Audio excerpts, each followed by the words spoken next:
Hello everyone. Welcome to the online learning platform of Brilliant Public School. In this video, we are going to discuss about Chapter 15 Introduction to Graphs, which is a topic of Class 8 Mathematics. So let us start with the different types of graphs. So let us start with the definition of graph. So graphs are actually visual representation of data collected. So there are different types of collection of data, and we represent it visually. That is a graph. So let us move to the first type of graph. This is a bar graph. So this is a bar graph. A bar graph is used to show comparison among categories. It may consist of two or more parallel vertical bars. So for an example, so you see, this is the comparison of marks of two students in half yearly for different subjects. Okay, so let's say this is representing the English, this is maths, this is science, and this is social science. So you can see easily there are two different color rectangles are there, bars that you can see. So the yellow one is for student A and the blue one is for student B. So let us quickly observe that how much marks they are getting in different subjects in half yearly examination. So you see that in English, the student A has got 100 marks. Okay, so we usually represent it by this height of the bar. Okay, the marks, because I have taken the marks in the y-axis and this is x-axis, so different subjects are there. So in this case, we will use a bar graph. So let us analyze it. So the student B have got 75 marks in that English paper of half yearly. Similarly, for maths, student A has got 75, student B has got 25. In science, student A has achieved 50, and in science, student B has achieved 100 marks. Similarly, for social science, student A it is 100, and student B it is 75. Okay, so this is how we represent the data in a bar graph. Right now, let us move to the second part. That is a pie graph. You have already studied in the previous chapter, but this is a type of graph you have to understand. It is used to compare parts of a whole. Suppose something is given as in percentage 100% and some different segments is given. So we can represent it through a pie graph. So the circle represents the whole, and the parts, the angles represent the parts. Okay, so this is how we use it. So let us see. The question is the percentage of viewers watching different types of TV channel. So you can see here I have collected the data like entertainment. So it may be for a particular village or particular area or whatever. So the entertainment news channel, like entertainment news channel, 50% of people watches entertainment, 25% sports, 10% news, and 15% informative channels they like to watch. Now, if we want to represent these data in a pie graph, what we have to calculate, we first have to calculate the angles which it is making out of 360 degree. You see, this is a whole circle, and whole circle represents 360 degree. Now, percent represents out of 100. So, if 50% is out of 100, then how much it will be out of 360?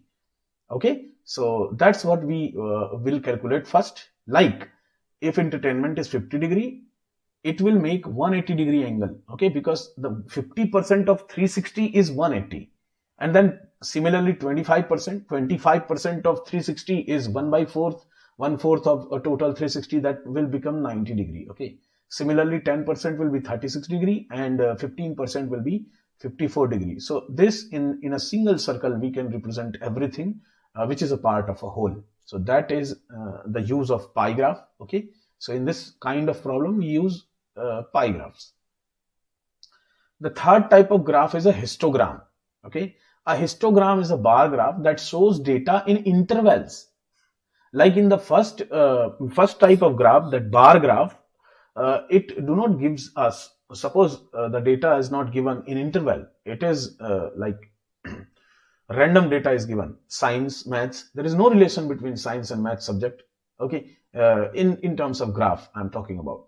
So, but here you see this example. So this is suppose weight of suppose some weight of class has been measured, and we have got this data like weight 40 to 45 kilogram, number of person is 4, 45 to 50 12, 50 to 55 13, 55 to 60 6, and then 60 to 65 it's 4.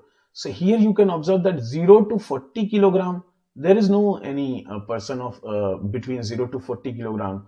So suppose we want to represent it through a graph, what we have to do, see this, we have represented the number of person here in the y-axis, and the weight in x-axis. Okay, here it is weight, it is number of person.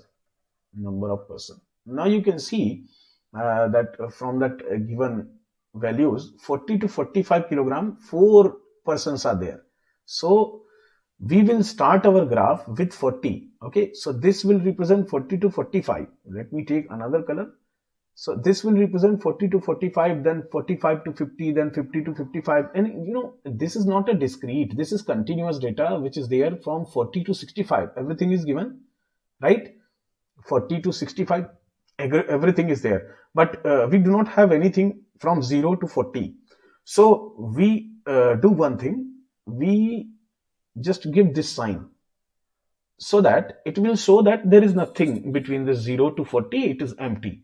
Okay, now here in the y-axis I have represented this number of person as 2, 4, 6, 8, 10. You can take this range according, or scale you can say, you can take this scale as per your convenience, there is no problem.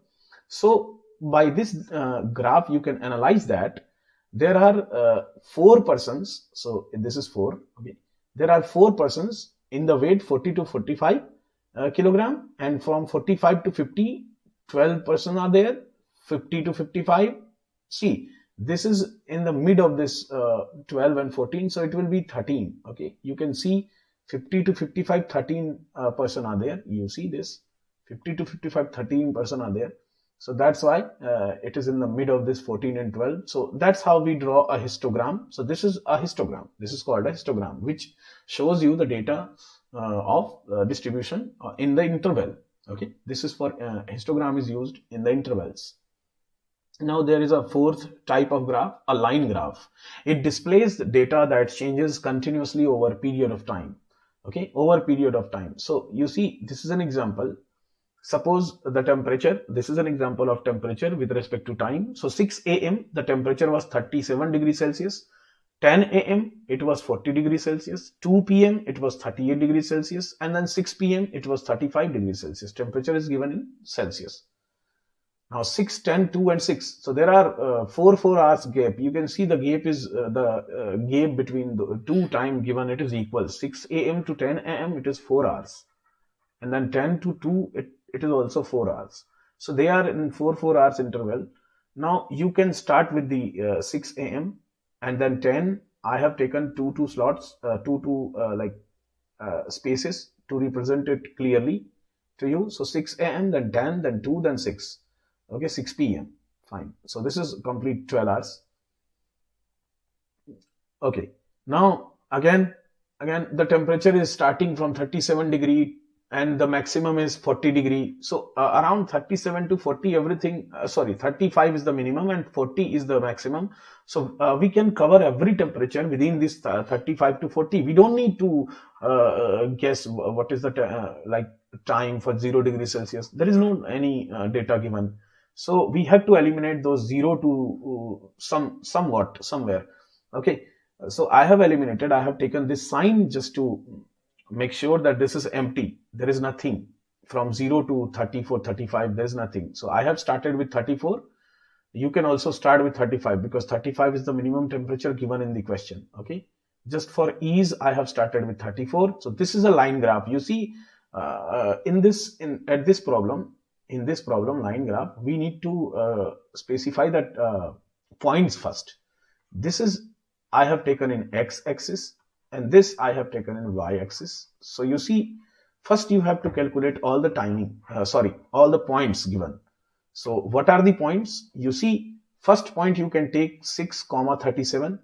Okay, 6 is in the x-axis, so we'll take it first. 37 is in y-axis, we'll take it in the second coordinate. This is x coordinate, this is y coordinate. The second point is, suppose this is A, this is B.